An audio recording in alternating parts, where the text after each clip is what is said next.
तो जैसा कि लास्ट एपिसोड के अंदर हमने देखा था, जनरल चैनली जो होता है वो फाइनली अब जमीन के अंदर से निकल कर बाहर आना शुरू कर देता है। और बाहर आते हुए जो जनरल चैनली होता है वो खुद को डीमन ट्रांसफॉर्मेशन में बदलना शुरू कर देता है, जहाँ पर कि वो काफ़ी ज़्यादा खतरनाक लग रहा होता है। और बाहर आते हुए वो बोलता है कि अब तुम सभी जो है वो मारे जाओगे। और अब इतना बोलते के साथ ही हम देखते हैं कि जनरल चैनली जो होता है वो फाइनली ज़मीन के अंदर से निकल कर बाहर आ जाता है, जहाँ पर कि अब वो देखने में भी बहुत ही ज़्यादा अजीब जो है वो लग रहा होता है। जिसके बाद में अब जनरल चैनली जो होता है वो सीधे अटैक करने के लिए जाने लगता है। और हमें पता लगता है कि वो वैंग की तरफ अटैक करने के लिए जा रहा होता है, और जाते हुए अपना ऑरा जो होता है उसे रिलीज करते हुए अब एक बहुत ही पावरफुल अटैक जो होता है उसे बनाकर सीधे जो वैंग होता है उसकी तरफ मार देता है। और जनरल चैनली का अटैक जो होता है वो इतना ज़्यादा पावरफुल होता है कि हम देखते हैं कि वैंग की जो टाटा गोटा बॉडी होती है उसके ऊपर भी अब क्रैक आना शुरू हो जाते हैं, और अगले ही पल उसकी बॉडी जो होती है वो पूरी तरह से टूट जाती है। लेकिन इस अटैक का इम्पैक्ट केवल वैंग के ऊपर ही नहीं पड़ता, बल्कि वहाँ पर जितने भी एल्डर मौजूद होते हैं उन सभी की भी जो हालत होती है वो इस अटैक के कारण बहुत ही ज़्यादा बुरी हो जाती है, जिस कारण उनके मुँह से भी ब्लड आना शुरू हो जाता है। और वहीं दूसरी तरफ हम जनरल चैनली को देखते हैं, जिसके ये अटैक का जो इम्पैक्ट था वो इतना ज़्यादा पावरफुल होता है कि जैसे ही ज़मीन पर टकराता है तो पूरी ज़मीन ही टूट जाती है।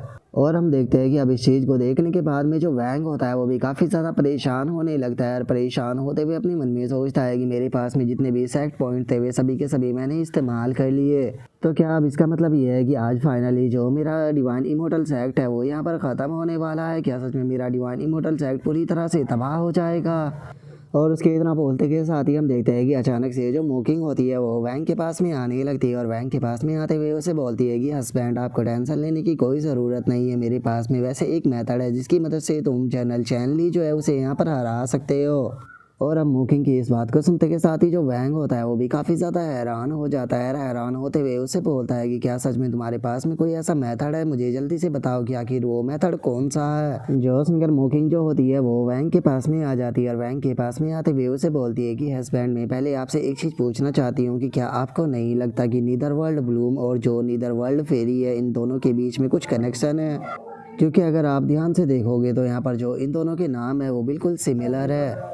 और अब इस चीज़ को सुनते के साथ ही जो वैंग होता है वो भी काफ़ी ज़्यादा हैरान हो जाता है, और वो हैरान होते हुए जो लिंग फियो होती है उसकी तरफ देखते हुए वो बोलता है कि क्या तुम कहना चाहती हो कि लिंग फियो और इसके बीच में कुछ कनेक्शन है? जो सुनते के साथ ही जो मुकिंग होती है वो वैंग को बताती है कि हाँ तुमने बिल्कुल सही कहा, ये दोनों ही जो है वो नीदर वर्ल्ड की बस दो अलग अलग फॉर्म है। और वैसे तो ये दोनों ही चीज़ जो होते हैं वो बहुत ही ज़्यादा रेयर होते हैं, लेकिन अगर किस्मत से किसी को जो नीदर वर्ल्ड ब्लूम और जो नीदर वर्ल्ड फेरी है वे दोनों मिल जाते हैं, और अगर वो इन दोनों को कंज्यूम कर लेता है तो उसके बाद वो यहाँ पर एक मोस्ट टेरिफाइंग फिजिक्स जो है उसे यहाँ पर ओपन कर सकता है। और वो फिजिक्स जो है वो तुम ऐसा कह सकते हो कि इस वर्ल्ड का सबसे पावरफुल फिजिक्स होगा, जिसे कि फॉर्च्यून नीदर वर्ल्ड फिजिक्स जो है वो कहा जाता है। और मोकिंग की इस बात को सुनने के बाद में जो वैंग होता है वो हैरान होते हुए मोकिंग से पूछता है कि मैं तुमसे एक चीज़ पूछना चाहता हूँ कि इस वर्ल्ड के अंदर बहुत सारे पावरफुल फिजिक्स जो है वो मौजूद है, तो उसके बाद भी जो नीदर वर्ल्ड फिजिक्स है इसे सबसे ज़्यादा टेरिफाइंग फिजिक्स जो है वो क्यों कहा जाता है? जो सुनते के साथ ही जो मोकिंग होती है वो वैंग को बताती है कि इस चीज़ के काफ़ी सारे कारण हैं। अगर तुम्हारे पास में नीदर वर्ल्ड फिजिक्स आ जाता है तो उसके बाद में तुम जो लाइफ एंड डेथ की पावर होती है उसे कंट्रोल कर सकते हो, और केवल तुम लाइफ एंड डेथ की जो पावर है उसे ही कंट्रोल नहीं कर सकते, बल्कि तुम पूरा का पूरा जो नीदर वर्ल्ड होता है उसे कमांड देकर उसे अपने कंट्रोल में कर सकते हो। और मुझे तुम्हें ये बताने की कोई ज़रूरत नहीं है कि जो नीदर वर्ल्ड है उसके अंदर कितनी पावरफुल एग्जिस्टेंस जो है वो मौजूद है। अगर तुम एक बार नीदर वर्ल्ड को कंट्रोल कर लेते हो तो उसके बाद में तुम एक पूरी की पूरी डायनेस्टी को मिटा सकते हो। तुम्हारे पास में यहाँ पर खुद की एक सेना होगी, और उसी के साथ में अगर यहाँ पर तुम्हारी खुद की पावर की बात की जाए तो खुद की तुम्हारी जो पावर है वो भी बहुत ज़्यादा टेरिफाइंग होगी, पूरी तरह से एक तरह से अनस्टॉपेबल।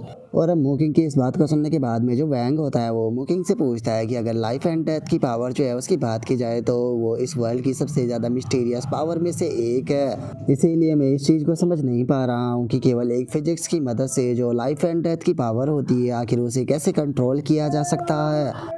और अगर चलो मैं तुम्हारी यहाँ पर बात को मान भी लेता हूँ, और अगर मैं इस चीज़ से पावरफुल बन भी सकता हूँ, तो यहाँ पर नीदर वर्ल्ड फिजिक्स को प्राप्त करने के लिए सबसे पहले मुझे जो नीदर वर्ल्ड ब्लूम है उसकी ज़रूरत पड़ेगी। और अगर मुझे नीदर वर्ल्ड ब्लूम चाहिए तो पहले जो लिंग फियो है उसे मुझे मारना होगा, क्योंकि लिंग फियो को मारने के बाद में ही उसकी बॉडी के अंदर से जो नीदर वर्ल्ड ब्लूम है उसे लिया जा सकता है।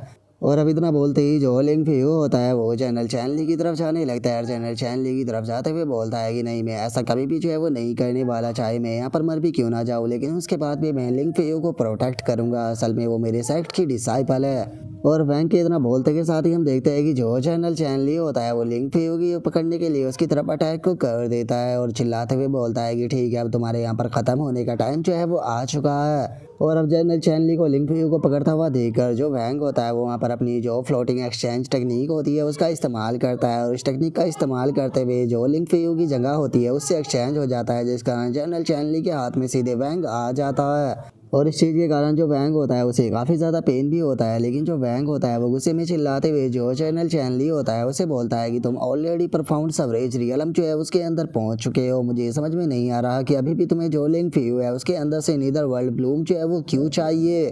जो सुनकर जनरल चैनली जो होता है वो वैंग से बोलता है कि लगता है कि तुम नीदर वर्ल्ड ब्लूम जो है उसकी एबिलिटी के बारे में ही नहीं जानते हो। उसके अंदर बहुत सारी स्पेशल एबिलिटी है और उन्हीं एबिलिटियों की में से एक एबिलिटी ऐसी है जिसकी मदद से मैं अपनी बॉडी के अंदर जो डेमोनिक क्यू आई है उसे पूरी तरह से कैंसिल कर सकता हूँ। मैं जानता हूँ कि यहाँ पर सबसे ज़्यादा पावरफुल तुम ही हो। अगर एक बार मैं तुम्हें यहाँ पर मार देता हूँ तो उसके बाद में मुझे नीदर वर्ल्ड ब्लूम जो है वो लेने से कोई भी नहीं रोक पाएगा और ना ही किसी को मेरी रियल आइडेंटिटी जो है उसके बारे में पता चलेगा। जो सुनते के साथ ही वैंग जो होता है वो अपने सिस्टम को ओपन करते हुए उसे बोलता है कि क्या तुम्हें लगता है कि तुम मुझे इतनी आसानी से मार पाओगे। और इतना बोलकर वैंग सिस्टम से चिल्लाते हुए बोलता है कि सिस्टम में अपने पांचों के पांचों रैंडम समन जो है उन्हें करना चाहता हूँ, तो जल्दी से रैंडम समन को स्टार्ट करो। और अब वैंग के इतना बोलते के साथ ही हम देखते हैं कि जो एल्डर होते हैं वहाँ पर वे रैंडम समन जो होते हैं वो होना शुरू हो जाते हैं। और अब हम देखते हैं कि उन एल्डरों में से जो सबसे पहला एल्डर होता है वो आते के साथ ही अपना वेपन जो होता है वो जनरल चैनली के हाथ में घुसा देता है। और घुसाने के बाद में उसमें खिंचाकर एक लात मारता है, जिसका पूरा जनरल चैनली का जो हाथ होता है वो भी फट जाता है। जिसके बाद में अब जो ये समन किया गया एल्डर होता है हमें इसके बारे में बताया जाता है कि इसका नाम जो है वो जियाओ सी है। और अगर इसके कल्टीवेशन की बात की जाए तो ये लेट स्टेज परफाउंड सवरेज रियलम पर है। और उसी के साथ में अगर इसकी परफाउंड टेक्निक जो है उसके बारे में बात की जाए तो वो है डियर कटिंग सबर टेक्निक। और इसके परफाउंड वेपन के बारे में बात की जाए तो वो है डियर कटिंग सबर। और अब हम देखते हैं कि एल्डर जियाओशी का जो अटैक था वो इतना ज़्यादा पावरफुल होता है कि जो जनरल चैनली होता है वो काफ़ी बुरी तरह से इंजर्ड हो जाता है और उसके मुंह से भी ब्लड आने लगता है। और अब हम देखते हैं कि जो जनरल चैनली होता है उसके मुंह के पास में हमें एक काफ़ी पावरफुल धमाका जो होता है वो देखने के लिए मिलता है, जिसे देखने के बाद में खुद जो वैंग होता है वो भी काफ़ी ज़्यादा हैरान हो जाता है। हैरान होते हुए अपने मन में सोचता है कि इनकी कल्टीवेशन के बीच का जो डिफरेंस है वो सच में काफ़ी ज़्यादा ग्रेट है।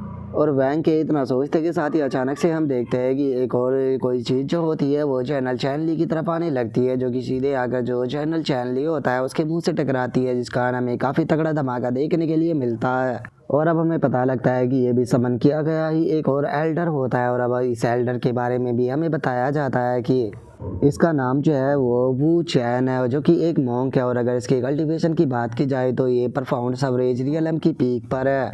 और अगर इसकी जो टेक्निक है उसके बारे में बात की जाए तो इसकी टेक्निक का नाम जो है वू चैन 10 स्टाइल है। और अगर इसके यहाँ पर परफाउंड वेपन की बात की जाए तो वो वू चैन जैन बीड्स है।